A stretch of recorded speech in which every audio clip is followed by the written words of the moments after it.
মহাকবি মাইকেল মধুসূদন দত্তের বাড়ি কেবল একটি ইট পাথরের গঠন নয়, এটি বাংলা সাহিত্যের এক অমর স্মৃতিচিহ্ন। সাগরতলী গ্রামে অবস্থিত এই বাড়িটি যেন কবির সৃজনশীলতার প্রাণকেন্দ্র। বাংলাদেশের যশোর জেলার কেশবপুর উপজেলার সাগরতলী গ্রামে কপোতাক্ষ নদীর তীরে অবস্থিত এই ঐতিহাসিক বাড়িটি 1824 সালের 25 জানুয়ারি মহাকবি মাইকেল মধুসূদন দত্তের জন্মস্থান। সবুজ মাঠ আর আমবাগানের মাঝে দাঁড়িয়ে থাকা এই ভবনটি দেখলে মনে হয় যেন সময় এখানে স্থির হয়ে আছে।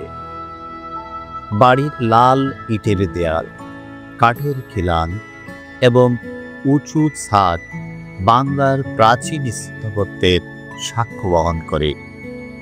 চৌকোনা বারান্দা থেকে যে দৃশ্য দেখা যায় তা কবির চোখেও ধরা দিয়েছিল দূরের নদী, মাঠের হাওয়া আর গ্রাম্য জীবনের সহজ ছবি।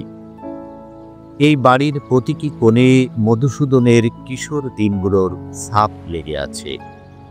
যে ঘরে বসে তিনি সংস্কৃত ও ফার্সি শিখতেন, যে বারান্দায় দাঁড়িয়ে প্রকৃতির মায়ায় মুগ্ধ হতেন, সেসব স্থান আজও যেন কবির উপস্থিতি জানান দেয়।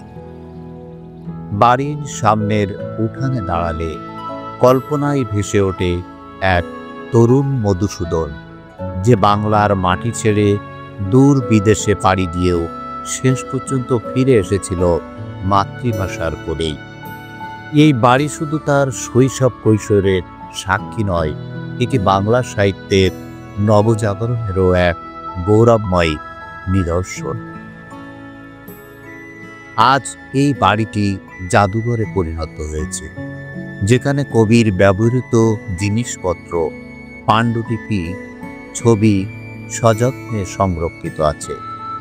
দর্শনার্থীরা এখানে এসে অনুভব করতে পারেন কিভাবে সাধারণ একটি গ্রাম্য বাড়ি থেকে উঠে এসেছিলেন বাংলা সাহিত্যের প্রথম মহাকবি।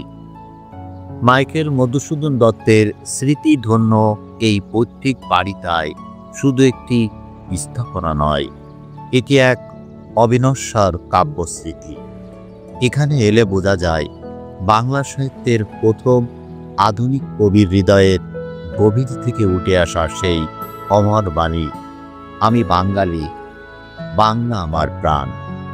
এই বাড়ি আজও নিঃশব্দে সে কথাই বলে চলে যুগ থেকে যুগান্তরে, শুধু ইতিহাসের পাতায় নয়, বাঙালির হৃদয়েও চির অম্লান হয়ে আছে।